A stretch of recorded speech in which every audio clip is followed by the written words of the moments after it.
मुझे कफन पहना दो, फिर मैदान में चले जाना। मुख्तार को पहले नारिया से इश्क का काफी खमियाजा भुगतना पड़ा है। जाओ, मेरे रास्ते की रुकावट मत बनाओ।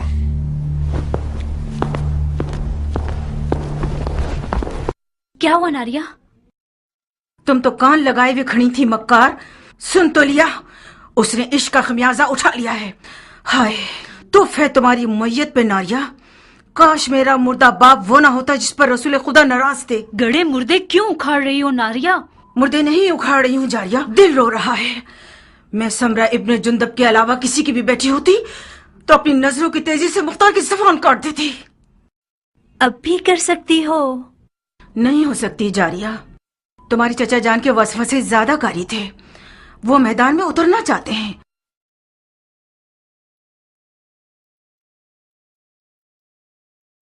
ठीक है जाए, तो मैं भी उसके पांव की जंजीर नहीं बनना चाहती।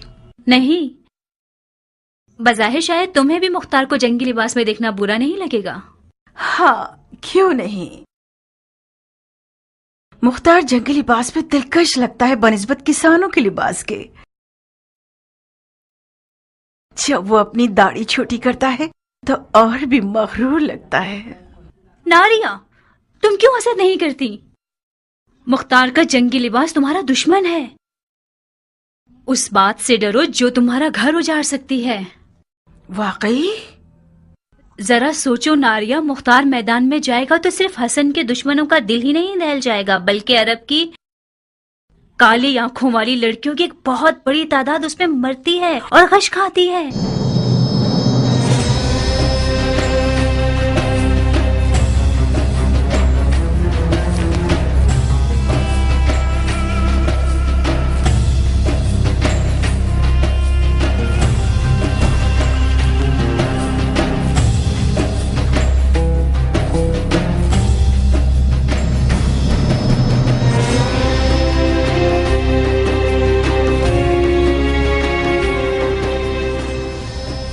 ईरानी अफसानों में एक पहलवान है जिसका नाम है रुस्तम, जो अजदहा और बड़े से बड़े देव को मार डालता है। मकसद? तुम रुस्तम की शबीह बन गए हो, जो नामुमकिन जंगों का पहलवान और दुश्वार मैदानों का फातेह है।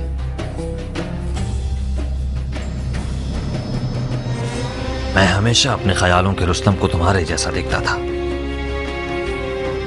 ज्ञान, मैं मुख्तार हूं, अपनी ही शबीह हूं।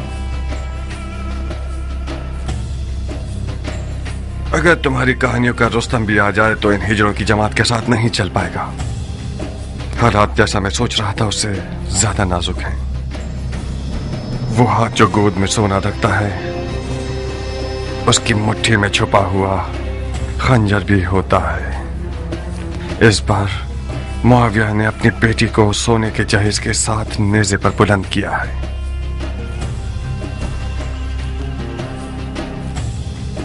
फकत खुदा ही इमाम मुश्तबा को इस मक्कारी के शर से महफूज रख सकता है।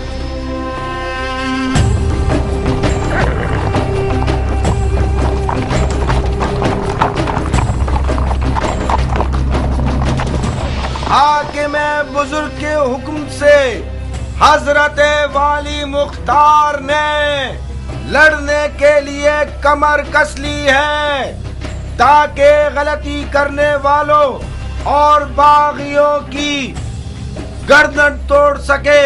अरब और अजम की लड़ाई मक्कार दुश्मनों की एक चाल है। शिप्रे मक्की, तलवार हिंदी और जिरहे दाऊदी, लश्कर शाम की हैबत के बारे में जितना भी सुना होगा कम है। ऐसे लड़ाकू लोग मैंने आज तक किसी इंसान को उनके जैसी कद्दो-कामत का नहीं देखा। कुदरत खुदा की, उनकी गर्दनें गोया गाय की गर्दनें, रान देव की, कमर और बाजू गधे के बाजू, आंखें ऐसी खौफनाक जैसे देव की आंखें। जब मेरी नजर उन जिन्नात पे पड़ी तो फौरन मैंने अपना कलमा पढ़ लिया। मैंने इल्तमास की तो समझ गए मैं इराकी हूँ। आपकी आंखें बुरा दिन न देखें। मुझे उल्टा लटका कर इतना मारा, मत पूछें। हम कैसे मान लें कि तुम इराकी हो? कैसे? मेरे लहजे से। हम इराकियों का ऐन गैन शामियों के ऐन गैन से फर्क रखता है। अमान उनके कूजों से, वो कूजे नहीं काली बुलाए। खुदाया मुसलमान न देखे, काफिर न सुने, बहनों में से कोई हामिला तो नहीं? शाम के लश्कर के खौफ ने तुम्हारी अकल को जायल कर दिया है। कूजे का आमला औरत से क्या वास्ता? तो ये कि मैं नहीं चाहता कि मुसलमानों में से किसी बच्चे का कातिल बनूं। अगर कोई हामला औरत की सुन ले कि मैंने शामियों के कूजों में क्या देखा, तो डर के मारे उसका बच्चा गिर जाएगा। इन अदाओं से तो तुमने हमारी जान निकाल दी। अब बता भी दो कि तुमने कूजों में क्या देखा? बिच्छू, जंगजू बिच्छू, 1000 बिच्छुओं वाले कूजे ऊंटों पे लाद के लाए हैं और मजदूरों के जरिए उन्हें मदान के घरों पे फेंकना चाहते हैं। मैंने अर्ज किया था ना, खुदाया माफ करना। शरई जिम्मेदारी के तौर पर मुसलमानों को इस खतरे से आगाह करना था। खुदाया माफ करना। ये सब फितने सिर्फ और सिर्फ फजूल बकवास है। मुझे तो ये शाम का दज्जाल लगता है। खुदाया हमें शाम के दज्जाल के शर से महफूज रख। इतने सारे बिच्छुओं को कूजों में कैसे डाल सकते हैं? कूजे को बिच्छुओं से भरा है, ना ये कि बिच्छुओं को कूजे से। बेशक ये शामी चेलों में से है। इसके हाथ पांव बांध दो। जी अमीर। उतरो सर। बिच्छू को ऐसे कैसे शिकार करते हैं कि ना मारे? बिल्कुल पानी पीने की तरह। मैंने उनकी चाल को अपनी आंखों से देखा है। शामी फौजी एक टिड्डे को लकड़ी पे बांध के लाते हैं और उसे बिच्छू के सुराख के करीब ले जाते हैं। बिच्छू खाने के लालच में बाहर आता है और पकड़ा जाता है। लड़ाका बिच्छुओं को शिकार करने वाले शिकारी और शाम के कटे हुए और छिले हुए जंगजू सिपाही मेरी तरह के तो नहीं थे?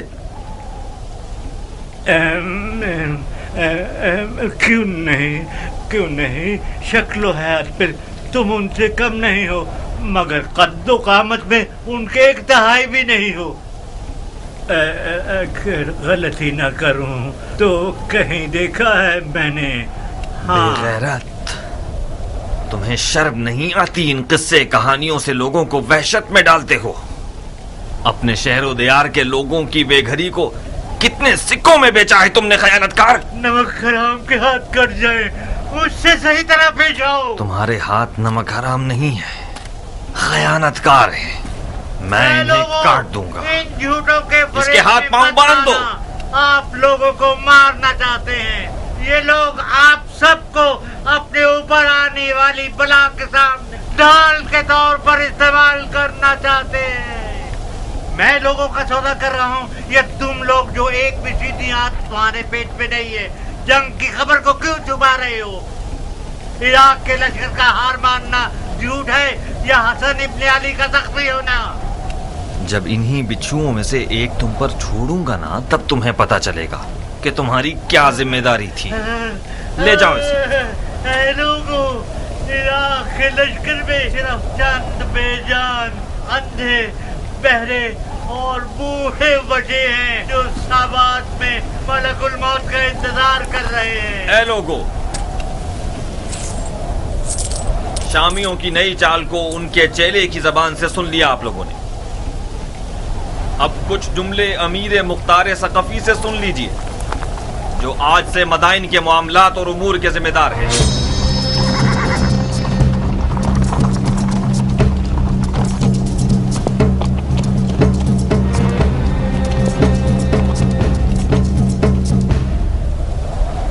मैं गुमान कर रहा था कि मुआविया इराक के जंगजुओं के दिल और ईमान को खरीदने के लिए ऊंटों पर सोने के कूजे भरेगा, मगर ये लड़ाकू बिच्छू उन्हीं मज़े का खेज चालों में से हैं जो सिफ़ैन में कुरान की सूरत में नेज़ों पर बुलंद किए गए हैं। सच तो ये है कि इराक अरब हमेशा से शामियों का बहुत ताकतवर हरीफ और मध्य मुकाबिल रहा है और है। शाम के बहादुर अगर जंग लड़ने वाले मर्द होते तो इन बिच्छुओं का सहारा न लेते। इन लोगों की तमाम तर उम्मीदें आप लोगों की जहालत पे टिकी हुई हैं। लश्कर इराक के सोना पसंद लोग मैदान जंग में दाखिल होने से पहले ही मुआविया के सोने पर बिक चुके हैं।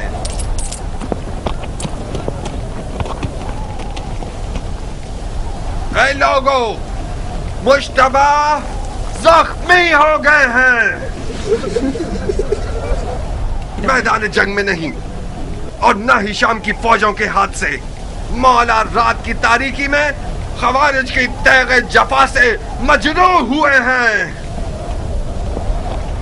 आज आपका शहर, शहर मदाइन, रसूल अल्लाह के बेटे का मेजबान है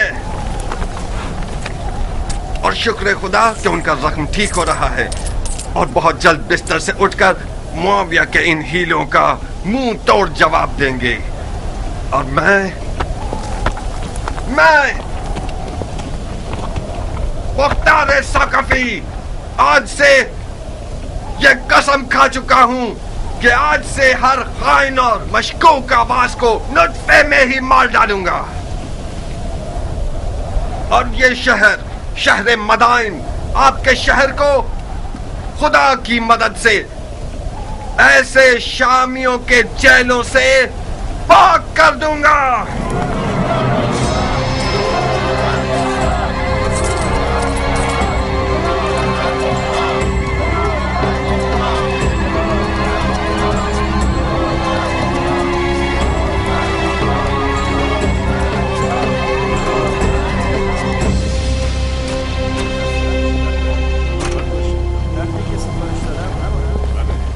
किस गुनाह में मारा गया?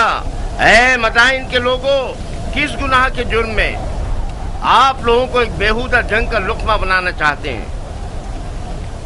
आज आप लोग उस शख्स के मेहमान हैं जिसकी खातिर आप लोगों का खून बहाए जाने की कोई दलील नहीं है या नामूस की बेहुरमती हो। कहीं देर ना हो जाए और शामी आप लोगों पर मंजनीकों से और रोमी तोपों से हमला करके आपके घरों को जला दे। हसन इब्ने अली के पास क्या जवाज है कि वो आपके शहर की तरफ आए जबकि उसे पता है कि वो जंग हार चुका है।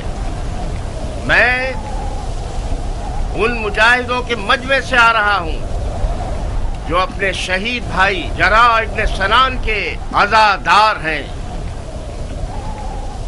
वो शहीद जिसने सिर्फ कसद कुर्बत की नियत से अबू तुराब के बेटे को जख्मी किया और खुद शहादत पर फाइज हो गया। ला हुक्म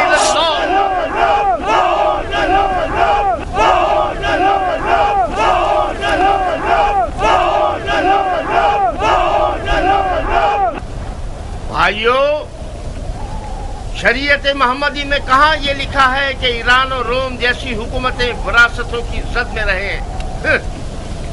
मुआविया अपने कबूतरबाज और बंदर से खेलने वाले बेटे के लिए हाथ पांव मार रहा है और अली के बेटे रसूल की रिश्तेदारी का गलत फायदा उठा रहे हैं। वो बोलना आ गया है तुम्हें आरज़ा? खाली मैदान में रिजस पढ़ना कोई बड़ी बात नहीं है। तुम खारजियों पे लानत हो कि अरब के लिए बायस नंगवार हो। तुम लोग जो आज मुआविया को काफिर समझते हो, कल सिफ्तैन में उनके मुसलमान होने पर क्यों गवाही दे रहे थे और क्यों उसके हाथों पे बैच कर ली?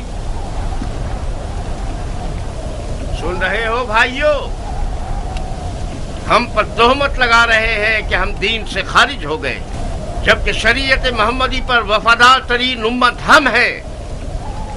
हमारा कल और आज का नारा एक ही है, न मुआविया, न अली और न उनके बेटे।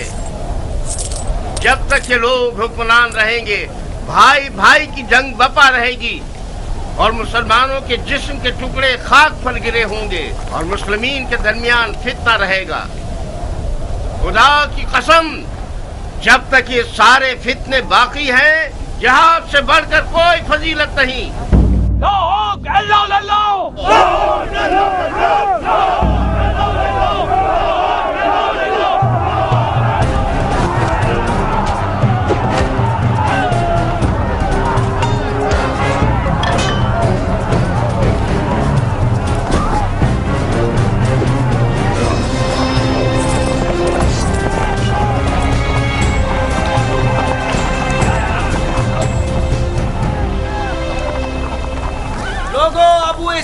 क्या हुआ? मुख्तार ने खेती बाड़ी छोड़ दी? अगर जरूरत है तो मुख्तार की मौजूदगी में रजत खानी करो। ये तनाजा अब देखने वाला है। अब आया मद्दे मुकाबिल। मैंने सुना है कि वो सिपह सालार बन गया है। ढंढोरा पीटने वाले तो उसके अमीर मुदायन होने का ऐलान कर रहे हैं। अमीर मदायन तो था। मुख्तार अमीर मदायन कहाँ से हो गया? मदायन का अमीर मुख्तार का चचा है।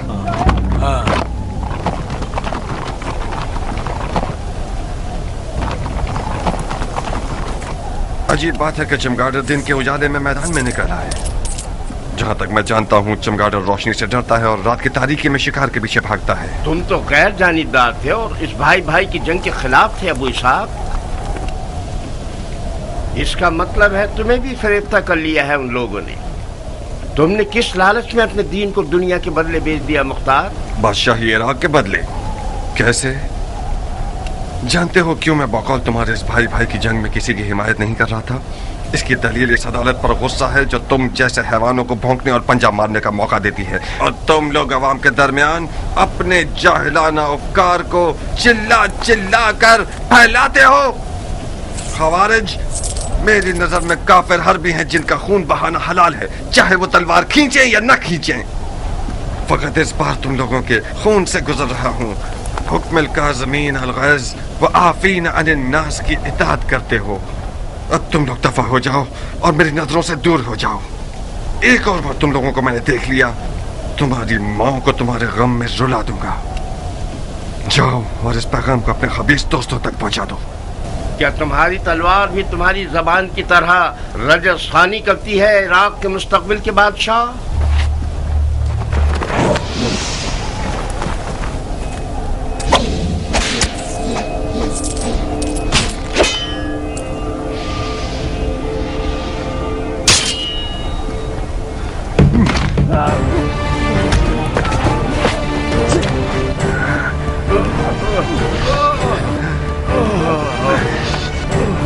आज तक अपनी तलवार से कुत्ते को नहीं मारा। ज्ञान, इस शैतान की फौज को कोई मौका मत देना। इस गिरोह की रिहाई रैयत पर एक जफा है। इन सबको महल का कैद खाने में ले जाओ। जी अमीर।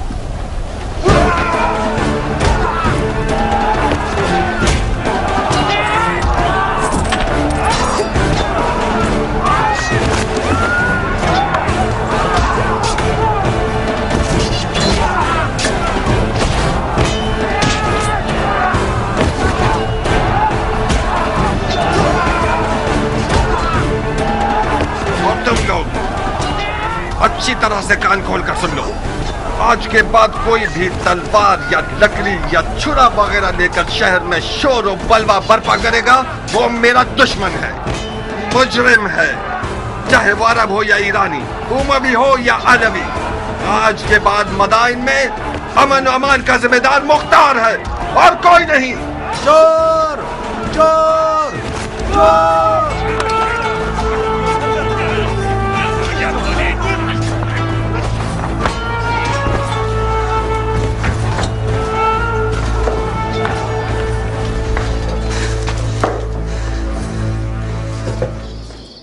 क्यों चेहरे पर 12 बजे हुए हैं मेरी जान? हुआ क्या है? मुख्तार मैदान में उतर आया है, तुमने नहीं सुना क्या? क्यों नहीं? मदाइन में आग लग गई और मुख्तार ने पानी की तरह उसको बुझा दिया। क्या नक्शा खींचा है उसने? किसी को भी मुंह खोलने की जरूरत नहीं है। उसे घर में रोकने में नाकाम हो गई ना? मैं नहीं कर सकी हनाना, वो जाल में नहीं फंसा। और तो और नारिया का इश्क भी उसे रोक नहीं सका। उसने अपने कान हर वसवसे के लिए बंद कर लिए हैं। तुम क्यों अपने आप को परेशान कर रही हो? अगर मुख्तार मैदान में उतर आए तो क्या उसने उमर के हाथ बांध दिए हैं?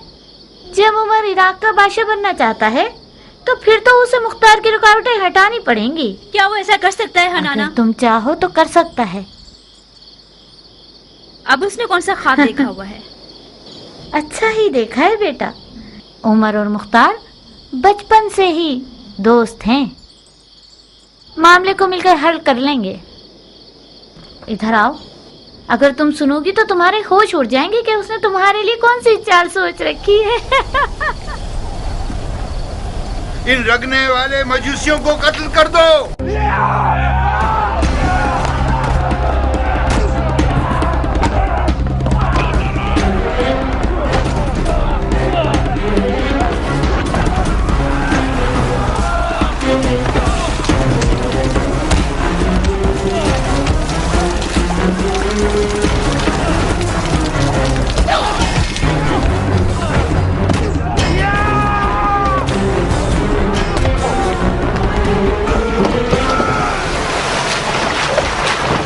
चलो ए जाहिल मजूस, तुम लोग वज्बुल कत्ल हो।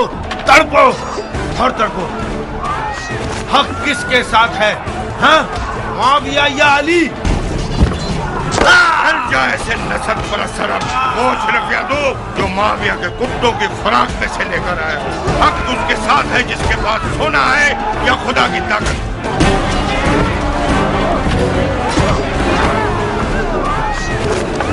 मार चुके खुदा की पनाह, ये इंसान का सर है या गधे का सर? ये सींग तुम्हारे सर पर क्या कर रहा है? खर, तूने गड़ा खोदा, उसी में तू गिरेगा। बेशक तुम गिरेगा। है खर, तूने जो किया है सो भुगतना तो पड़ेगा। पिट पिट के मरेगा। है खर, क्योंकि तू गधा है तुझे चाबुक भी पड़ेगा। सहना तो पड़ेगा। है खर, तू धोबी का कुत्ता है जो ना घाट ना घर का। शैतान का चेला। क्या भैंस की बदबू ने तुम्हारे दिमाग को सड़ा दिया है? क्या तुम समझते हो कि अली के बेटे के बैतुल माल से कुछ भेड़ों का रेवड़ तुम्हें मिल जाएगा? मेरे खिलाफ भेड़िए जमा कर रहे हो सारे जहां में फिर के। हाँ, आओ आगे बढ़ो ताकि तुम्हारे इस नामुकम्मल मगज को कुत्तों की खुराक बना दो। क्या तुम्हारा बवासीर दोबारा निकल आया है या कीड़ा काट काट कर तंग कर रहा है? अपनी किस बीमारी की तकलीफ पर उछल रहे हो मोटे सांड? तुम्हें इससे क्या क्या मैं भेड़िए जमा कर रहा हूँ? किस हक की बिना पर मेरे घर में मुझ पर हुक्म चला रहे हो मनूत? मारू क्या? गधे के बच्चे, अकल के अंधे। शाम का लश्कर मदाइन के दरवाजे के बाहर खेमे लगा कर बैठा हुआ है। अगर मुआविया को मदाइन में अली के बेटे के हामियों का पता चल जाए, वो हमारे बड़े और छोटे पर रहम नहीं करेगा। टिड्डा खाने वाले अरब, तुम्हारा दिल मदाइन और मदाइन वालों के लिए फिक्रमंद नहीं, बल्कि सबको पता है कि खजरमी अरब मुआविया के चेले हैं। तुम लोग डर रहे हो कि कहीं मुआविया तुम्हारी रोटी रिश्वत न बंद कर दे। अहमद भंजे, मुआविया इतना सखी है कि अगर गधे को भी अस्तबल में बांधता है तो उसकी आगे अशरफियां डाल देता है।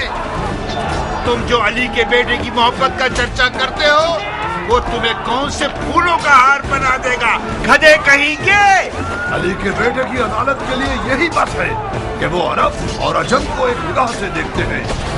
हम उनकी सदा पर जान देने को तैयार हैं। खुदा यही वजह काफी है कि हम अली के बेटे के खून के प्यासे। तुम लोग बहुत बड़े बेवकूफ हो। इस आरज़ू को तुम लोग कब्र में ले जाओगे कि अरब और अजम एक हों। मुआविया के गधे।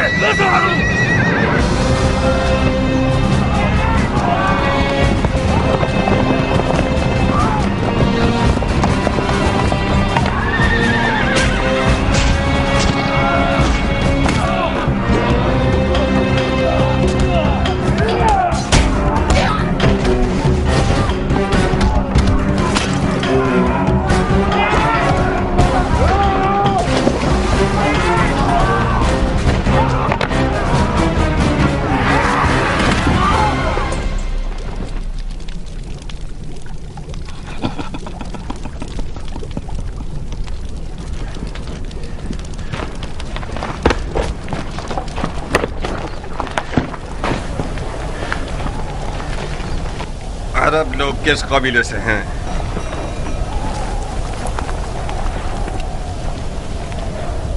तुम्हारी जबानें किसी जानवर का लुकमा बन गई हैं? मैं तुम सबकी जबानों को काट दूंगा ताकि सारी जिंदगी अपना तारुफ न करवा सको। तुम हमें सूली पर चढ़ाना चाहते हो तो चढ़ा दो। हमारी कौम कबीले से तुम्हारा क्या वास्ता? तुम्हें सूली नहीं चाहिए, बुढ़े कोड़े चाहिए तुम्हें। फितनागर, शर और शरारत तुम्हारी निगाहों में कीड़े की तरह रीढ़ रहा है। सरकार, ये लोग हजरमी अरबों में से हैं।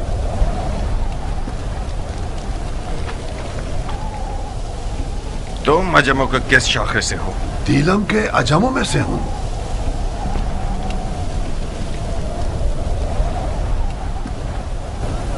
खजरमी अरब और दिलमी अजम का तनाज़ा, इसका मतलब है जंग, उमवी और अलवी की जंग। मगर यहाँ पर क्यों?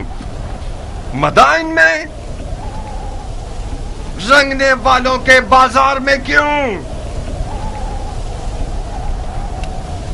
शहर के अंदर तनाज़े का मतलब फितना अंगेजी यानी जंग, कानून और अमन के खिलाफ जंग, अमीर से जंग।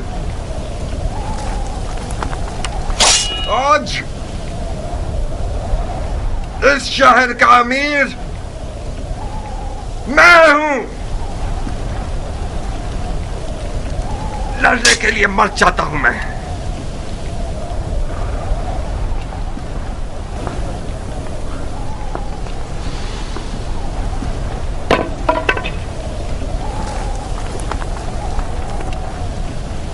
कियान। जी अमीर। इन सब के नामा अमाल का बगौर जायजा लो। जिसने भी कोई ज़र्ब लगाई है या खाई है वो मुजरिम है। जनाब आली, आप पूछेंगे नहीं ये शोर शराबा और लड़ाई किस बात पर है? ये सब काजी का काम है, न कि अमीर का काम। दिमाग ठिकाने आया? यही थी वो अदालत जिसके लिए तुम खुद को टुकड़े टुकड़े करना चाहते थे। अफसोस है मुख्तार, मैं सोच रहा था कि कर्ब मर्द दिलावर मैदान में उतरा है ताकि शिया ख्वार और कमजोर न हो। क्या तुम्हें ये तवक्को थी कि मैं इस खुद फरोश और मरीज हजरमी शेख के सामने गूंगा रहता? अली के बेटे की हिमायत के जुर्म में मुझ पर कुल्हाड़ी उठाई थी, तो क्या मुझे अपनी गर्दन कटवा लेनी चाहिए थी?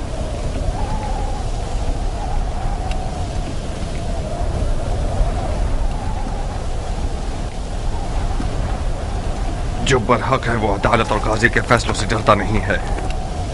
और हाँ, वो शिया जो दुश्मन की चाल में मददगार साबित हो उसके लिए बेहतर यह है कि वो जिंदान में ही रहे और सड़ जाए। मुख्तार, खालुल मोमिनीन माविया इब्ने अबू सुफियान उस जंग का जीतने वाला बादशाह है जो मोहम्मद की मीरास पर उठाई गई है। तुम और तुम्हारे चचा उसमें रुकावट नहीं बन सकते। तुम सियासत के आदमी हो मुख्तार। अली के बेटे और इराक की हुकूमत के बीच सौदा क्यों नहीं कर लेते?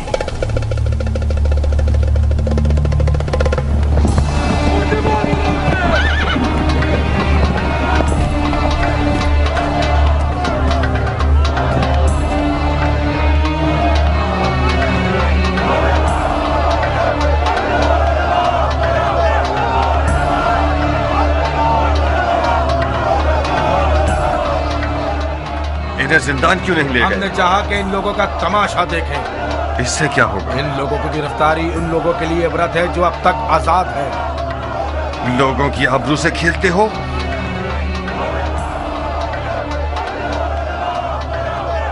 लोगों की नजरों से इन्हें दूर करो। जी अमीर।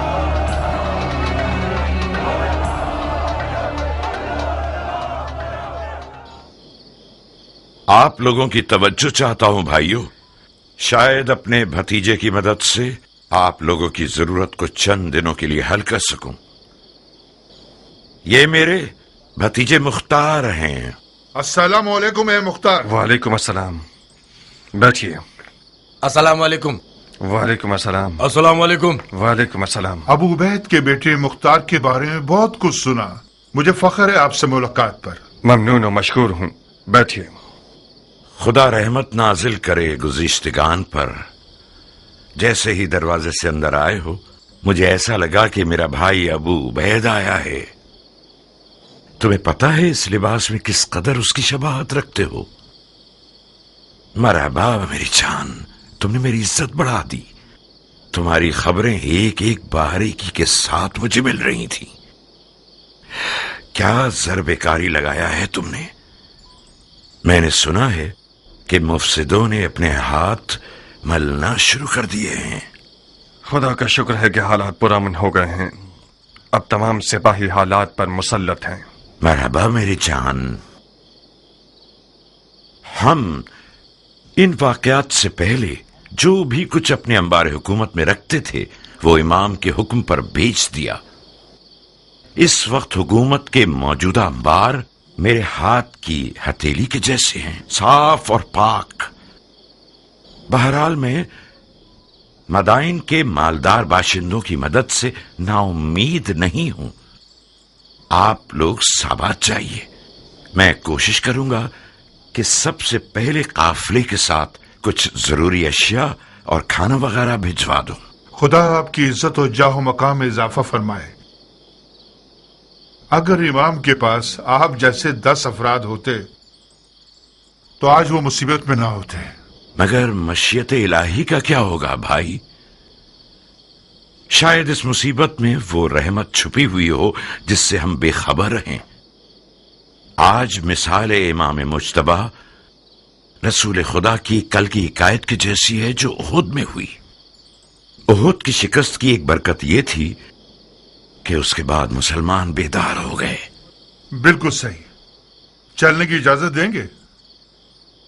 खुदा की पनाह में महफूज रहिए आप सब।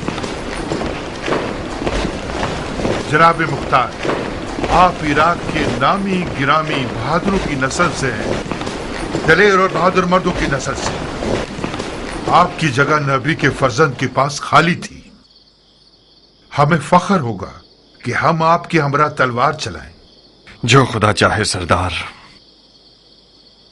पनाह हक में। खुदा हाफिज। खुदा आप लोगों का मुहाफिज रहे। सुना तुमने चचा की जान, तुम बहादुर पहलवानों की नस्ल से हो। देख रहे हो तुम और तुम्हारा बाप लोगों की नजर में क्या मकाम रखते हैं। इस मकाम और मंजिलत को बचाना एक मुश्किल काम है। मैं कहता हूं कि इमाम की लश्करगाह साबात का एक चक्कर लगा लो। लश्कर इराक अपनी रूह खो चुका है। मुझे यकीन है कि वो लोग तुम्हें देखकर एक नई जान पकड़ लेंगे। बेशक आप सियासत में माहिर हैं चचा जान। आपने मुझसे कहा कि मदाइन के मामलात और इमाम की जान की देखभाल में आपकी मदद करूं। मैंने भी दिलो जान से कबूल कर लिया। मैं आपकी अमीरी और सिपहसालारी के बारे में जिस दिन तक इमाम मदाइन में है किसी भी मदद से गुरेज नहीं करूंगा, मगर उस जंग में जिसका अंजाम शिकस्त और रुसवाई है उसमें दाखिल नहीं होऊंगा।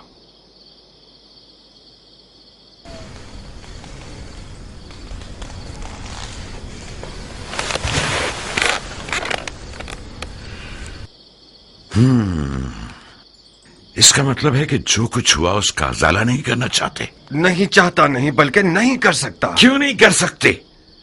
तुम फरमा रवाई और मामलात को संभालने में एक बेमिसाल महारत और कुदरत रखते हो। तुमने एक आधे दिन में मदाइन को तस्खीर कर लिया। क्यों ऐसा सोचते हो कि इराक की एक निडाल फौज में दोबारा जान डाल दो? मैंने मदाइन को आधे दिन में फतह कर लिया क्योंकि मैं एक मुकम्मल इख्तियार रखता था, क्योंकि मैंने सरकूबी की सियासत से काम लिया। इमाम इस तरीके से मुत्तफिक नहीं है। क्यों? क्योंकि इस तरीके में मुमकिन है कि बेगुनाह लोगों की भी कुर्बानी हो जाए। रंगने वाला बहराम इसका एक नमूना है। मुझे पता है कि वो बेगुनाह है, मगर उसे बंद नहीं करता तो अरब और अजम का शोर खामोश नहीं होता। बहुत खूब, यह भी एक दलील है। मुझे उम्मीद है कि इमाम का मदाइन में रुकना ज्यादा तूलानी न हो। तुम्हें किस बात का गम है मुख्तार? मेरी खेती बाड़ी, मेरी रियाया के मामलात। रोटी खाने वाले लश्कर को चलाना छोटा मशगला नहीं। कियान, मुख्तार के एक अहम मशगलों में से एक तुम हो। इस शेर बहादुर को औरत, ज़राअत और रोटी पानी में कैद किया हुआ है तुम लोगों ने। कियान, मेरा अहम मशगला तुम हो? मैं आपका गुलाम हूं मुख्तार। चुकंदर की तरह लाल क्यों हो गए? मरहबा इस हया, तवाज़ु और गैरत पर। इस किनाया से आपका मतलब क्या है? कियान ने जारिया को मुझसे मांगा है। मैंने तुम्हारी रजामंदी की शर्त रखी है।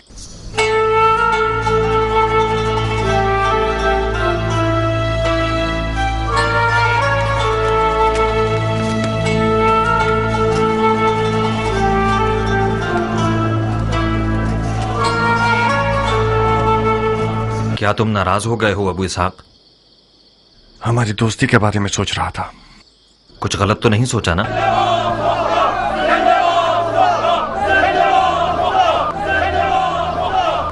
हकीकत यह है क्या मेरा रियाकारी न करने वाला दोस्त मेरी बहन के रिश्ते की खातिर मेरे इर्द गिर्द घूम रहा है। एक अजीब सा एहसास है ज्ञान। जारिया मेरी सगी बहन है और मेरे घर में बड़ी हुई है। ठीक है कि मैंने उसे बाप की तरह पाला, मगर मान लो कि मैं उस पर मुकम्मल इख्तियार नहीं रखता। तुम्हारा हमसे मिल जाना भी मेरे लिए एक अच्छा एहसास है, मगर इन सब बातों के साथ मुझे कुछ नहीं कहना। आज रात मेरे घर आओ और अपने वक्त को देख लो। मेरी रजामंदी तो सिर्फ आधा मसला है।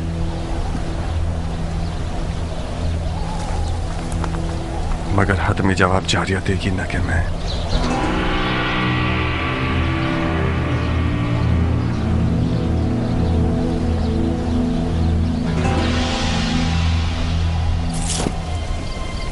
अरब की अजम से कैसे रिश्तेदार?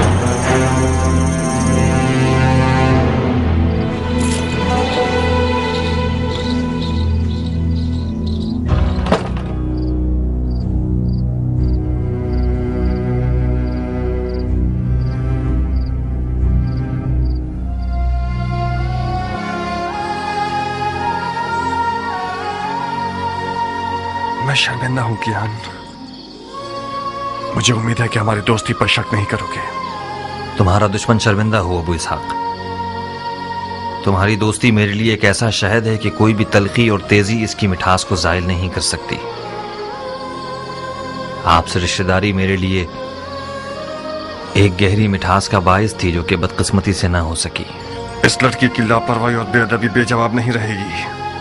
मैंने जितनी रोटी उसे खिलाई और लिबास पहनाया, उतना हक भी रखता हूं कि उसे तमीज सिखाऊं।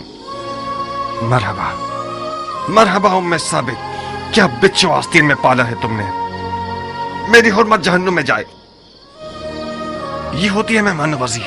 तुम कूजू को मेरे सर पर क्यों तोड़ रहे हो मुख्तार? जनाब क़याम, मुख्तार ने आपकी मर्जी के बारे में मुझे कुछ नहीं बताया था। मैं समझ रही थी कि हमेशा की तरह अपने दोस्त को देखने के लिए आए हैं आप। अगर मुझे पता होता कि आप क्यों आ रहे हैं तो मैं जारिया को समझा देती कि कम से कम बदतमीजी ना करे। मैं भी शर्मिंदा हूँ। मैंने ये जुमला अरबों की जबान से बहुत सुना है बानो। कोई बात नहीं। बदतमीज गुस्ताख कहीं की। नहीं अबू इसहाक नहीं, तुम्हें क़यान की जान की कसम। वो अभी जवान और मगरूर है। बखुदा उसके गुरूर ने ही उसके इश्क की आग मेरे दिल में जलाई। मैं गुजारिश करता हूँ कि आप सब्र करें। तुम दखल मत दो कियान। उस लड़की ने मेरे गुरूर और शराफत को पामाल किया है। मैं हाथ जोड़ता हूँ बानो, आप ही कुछ कीजिए। जारिया मेरी बेटी की तरह है। मैंने उसे माँ का साया दिया है। चंद ताजियानों की जलन उस मर्द के पास रहने से बेहतर है जो कि हमारी जिन्स में से नहीं है। अहानत का इरादा नहीं है मेरा। तुम्हें खुद इन चीजों के बारे में सोचना चाहिए था।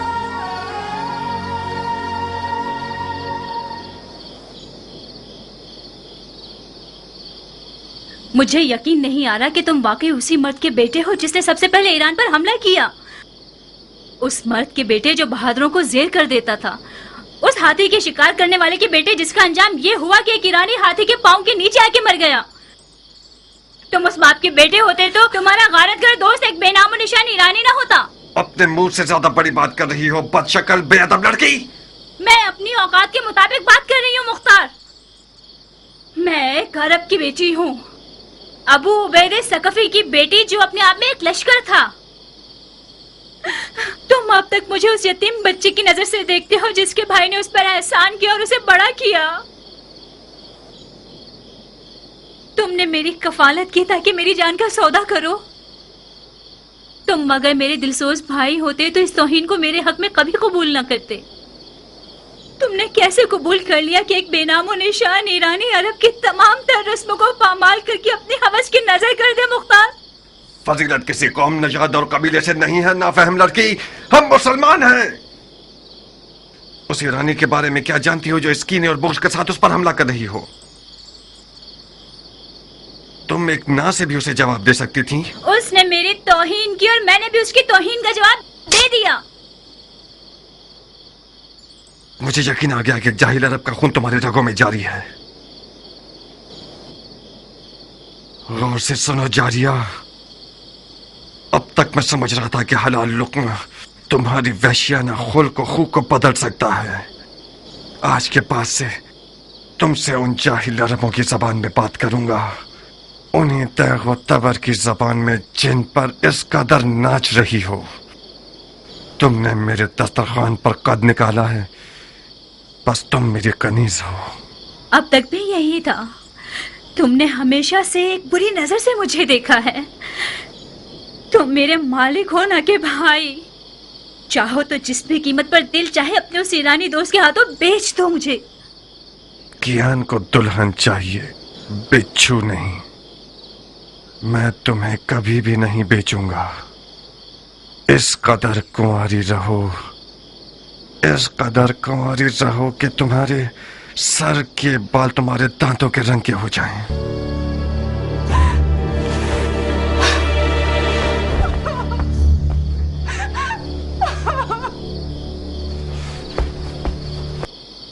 शाबाश, शाबाश है जो तुमने इसे तमीज सिखाई है।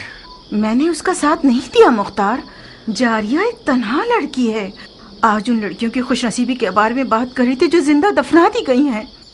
वो तमन्ना कर रही थी कि काश वो लड़का पैदा हुई होती। मुझे डर है कि वो पागल ना हो जाए। एक वहमे इश्क की दीवानी हो गई है। अगर तुम्हारा दिल उसके लिए जलता तो तुम उसके लिए एक अच्छी माँ साबित होती। तुम तो नाइंसाफ नहीं थे मुख्तार। उसे अपने शौहर के इंतखाब का हक दे दो। इंतखाब करे मगर पिसरे सादिया भी वकास को नहीं।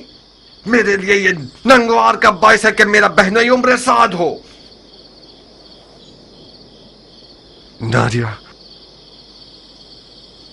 अगर मेरे गुरूर को जख्मी किया तो अपने इश्क का सर कलम कर दूंगा।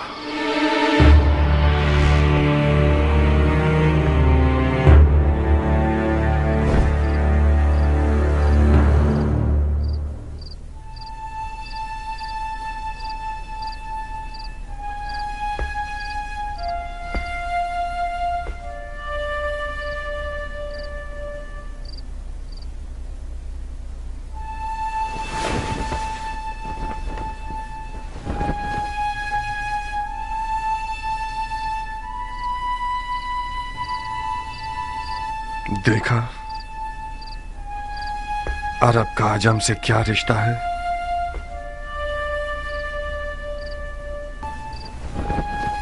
अगर मेरी जबान से इनकार सुन लेते तो शायद हजारों ख्यालात तुम्हारे जहन में आते।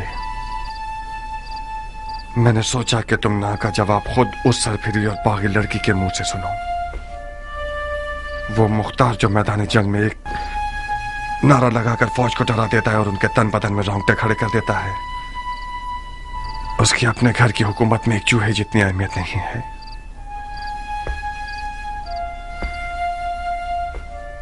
दर्दनाक बात तो यह है कि मुख्तार एक अली का शिया उस लड़की पर आशिक हो गया जिसके बाप को रसूल खुदा ने लानत की है। उस इश्क की रुसवाई मेरी 7 पुश्तों के लिए काफी है।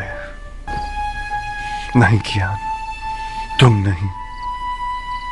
तुम अली के मुखलिस शिया होते हुए ऐसा शरीक हयात चाहते हो जो मलामत की हकदार है। यह नंगवार काफी है कि उम्र साद एक गंदा और मक्कार भेड़िया जारिया के करीब बैठा है और अपने बाप के नाम और नमूद की बिना पर उसे फरीफ्ता कर रखा है। मेरा हाथ उस दज्जाल तक पहुंच जाए तो उसकी गर्दन उड़ा दूंगा। मरहबा, ahsanat। उमर इब्ने साद इब्ने अबी वकास के लिए फख्र का बाइस है कि मुख्तार इब्ने अबू उबैद सकफी उसका दुश्मन है। मुख्तार बुजुर्ग को गुस्सा दिलाकर बहुत गुरूर का एहसास कर रहा हूँ। आज की रात इस घर में क्या हो रहा है? किस घटिया इंसान की चाल है ये? तुम मेरी आबरू और शराफत से खेलने के लिए आए हो हरामजादे। ज्यादा मत चिल्लाओ मर्दे मोमिन, खुदा ना खास्ता तुम्हें कुछ ना हो जाए। ये कोई मैदान जंग नहीं जहां तुम तलवार खींच रहे हो।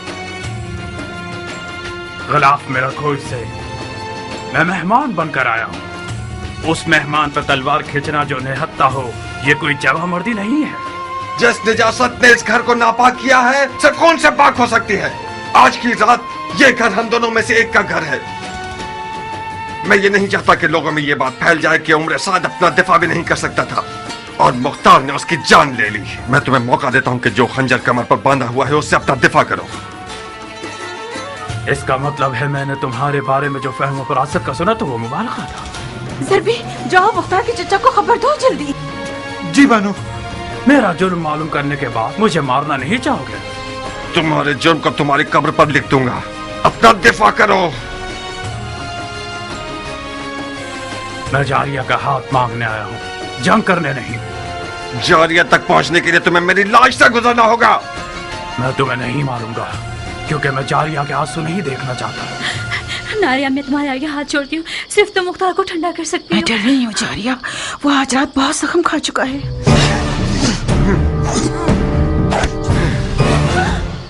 बेवकूफ न बनो मुख्तार, हम इस मौजू को मर्दाना अंदाज में हल कर सकते हैं। मैं तो अपने सामने मर्द नहीं देख रहा।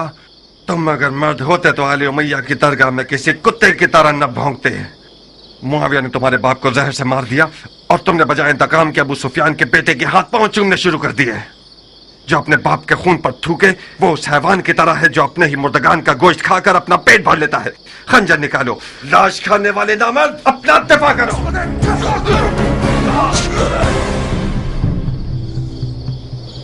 याद रखना, तुमने खुद कहा था। मैं आज रात खैर के इरादे से इस घर में आया था। अफसोस है कि मेरे हिस्से में शर आया। खूब सरब लगाते हो मुख्तार, मगर मैं भी जंगजू आदमी हूं। आज की रात या तो इश्क के किले के दीवाने और सरफिरे दारोगा पर गलबा हासिल कर लूंगा या फिर माशूक के विसाल की राह में जान दे दूंगा।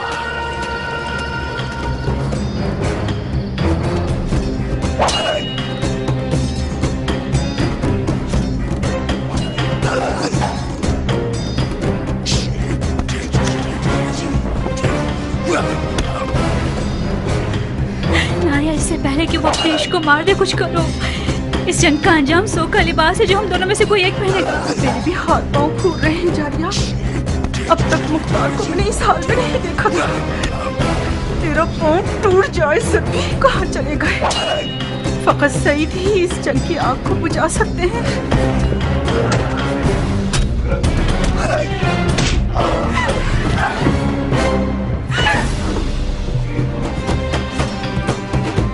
और साबित कर दूंगा कि फातह ईरान का बेटा हूं।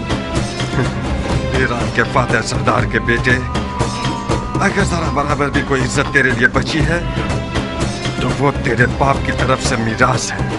बाप की फुतूहात पर नाज करना हुनर नहीं है। मैं देख रहा हूँ किस तरह तुम मिट्टी में लौट रहे हो। बेहुनर मर्दे मुकाबिल को तलब करना इतने शोर में मोहताज नहीं।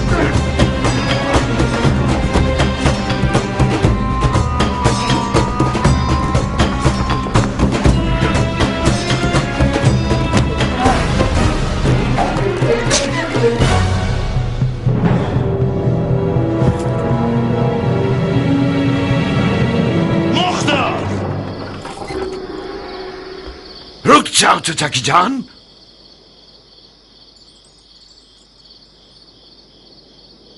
तुम कहां और सफेद महल कहां पे साथ? अमर खैर के लिए आया था मैं। आपके महल के रस्सी तोड़ाने वाले कुत्ते ने मुझे पंजे दिखाना शुरू कर दिए। कौन सा अमर खैर नामर्द? हाथ मांगने आया था मैं, जारिया का।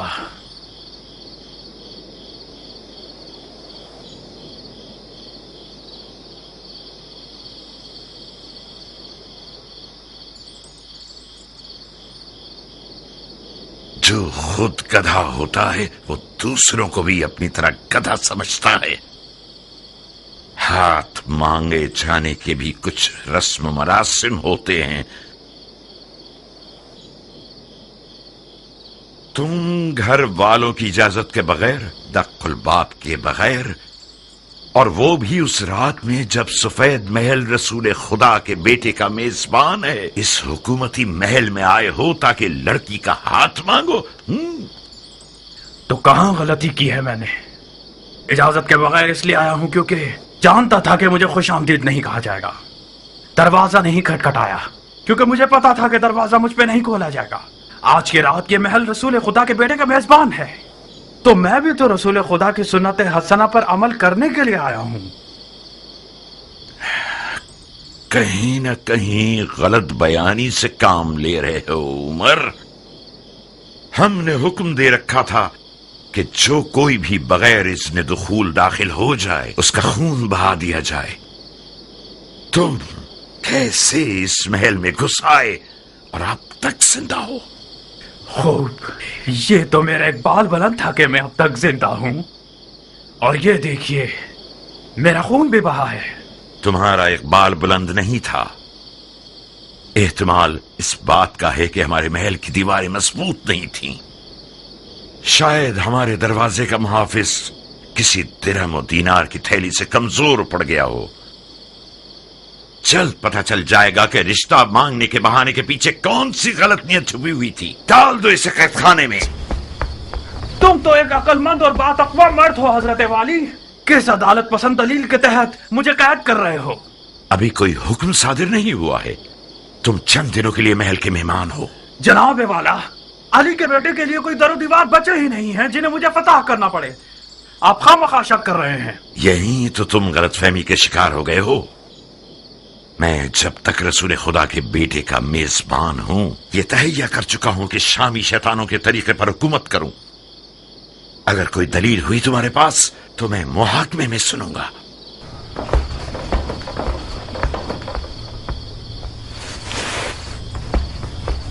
उस बिच्छू को मेरे हवाले कर दें चाचा जान। मैं वादा करता हूं कि उसकी जबान खुलवा दूंगा। एक शर्त पर मुख्तार, वादा करो कि उसे मारोगे नहीं।